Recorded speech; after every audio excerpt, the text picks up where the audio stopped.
Hello guys, welcome to my channel. बहुत बहुत स्वागत है आपका। आज हम एक जनरल कलेक्टिव रीडिंग कर रहे हैं कि जिसने भी आपको परेशान किया है, रुलाया है, उसको ज़िंदगी क्या सबक सिखा रही है, कौन है ये लोग, देखते हैं क्या आता है। जिसने भी आपको रुलाया है, आपकी ज़िंदगी में परेशानियाँ पैदा की हैं, दुख दिया है, उनको ज़िंदगी क्या सबक सिखा रही है। Divine ancestor, master, spirit guide, please message को निकालने में मेरी हेल्प कीजिए। Thank you, thank you, thank you. Queen of swords, night of cups, lovers, six of swords, nine of swords, death,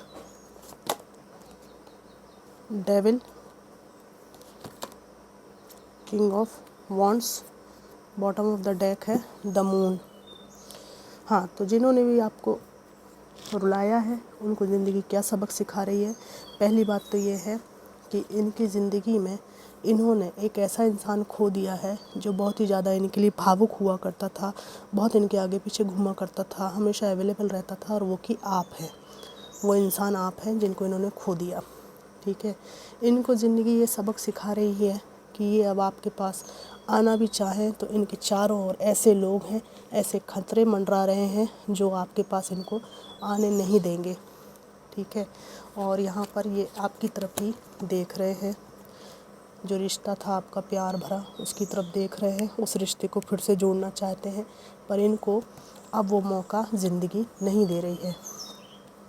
जिसने भी आपको रुलाया, उसका ये है सबक कि आप घायल होकर, ज़ख्मी होकर, दिल आपका छलनी छलनी होकर आप वहाँ से निकले तो जैसे तैसे। ठीक है, भले इन्होंने आपको मजबूर किया हो, पर आपकी जो अंतिम नज़र थी, जो आपकी तड़प थी, प्यार वाली जो अंतिम आपकी विदा थी, कई लोगों ने बहुत आँखों से रो दिए हैं जब आप इनसे लास्ट में अलग हुए थे, बहुत रोए हैं आप। तो आपकी वो जो तकलीफ भरी नज़र है, इनको जीने नहीं देती। ठीक है, और इनको लगता है कि कहाँ तो आप ऐसे आंसू लाकर आँखों में रोते थे इनके लिए, और कहाँ अब आप ऐसे हैं। आंसू का नामो निशान इनको आपके जीवन में नहीं दिखता खुद के लिए, मतलब इनके लिए आपकी आँखों में अब कोई नमी नहीं है। इनको ऐसा लगता है, और यही इनको लगता है कि बहुत बड़ा सबक है कि एक व्यक्ति जो इमोशंस इनको फ्री में दे रहा था, बिना कोई डिमांड किए, बिना कोई मांग किए, वो इनसे दूर हो गया है। इनका सबक ये है कि इन्होंने जितनी भी ज़िंदगी में आपकी तूफ़ान मचाया, जितना नाच नाचा, ये नाच चुके। अब इनकी ज़िंदगी ऐसी है, आपको खोने के बाद इनको कई जगह तो यहाँ पर मुझे ऐसा दिख रहा है कि ज़िंदगी में ऐसी तहस नहस बची इनके कि बहुत इनके साथ दिक्कत हुई है।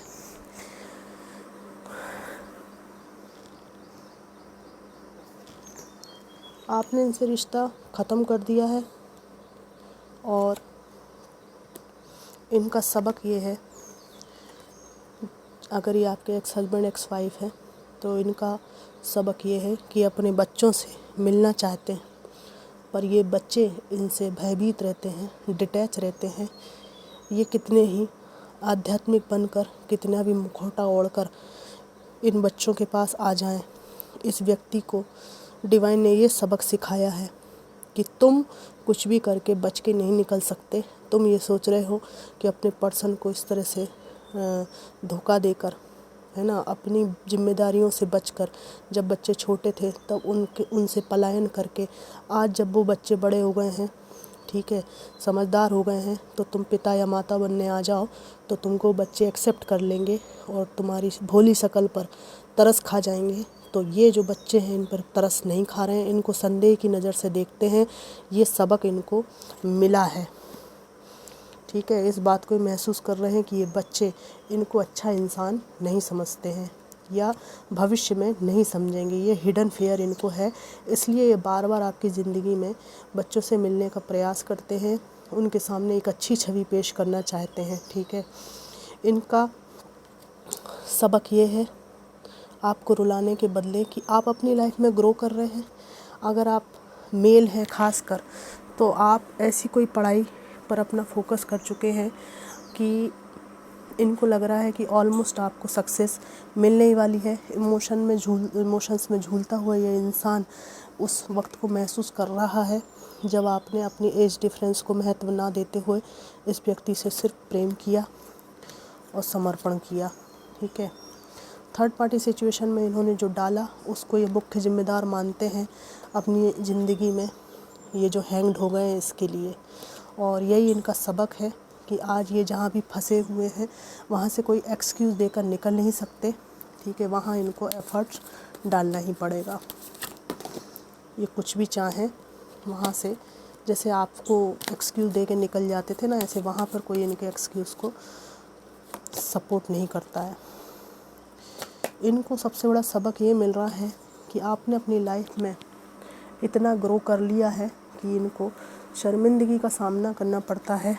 कोई ऐसी गंभीर स्थिति में भी आप थे, प्रेगनेंसी हो सकती है, कोई शारीरिक चोट हो सकती है, कोई मानसिक ट्रॉमा हो सकता है जिससे आप डील कर रहे थे और आपको इसी व्यक्ति से सपोर्ट की उम्मीद थी, जो कि इन्होंने आपको नहीं दिया और उल्टा आपके घावों पर, आपकी तकलीफ़ों पर नमक छिड़का।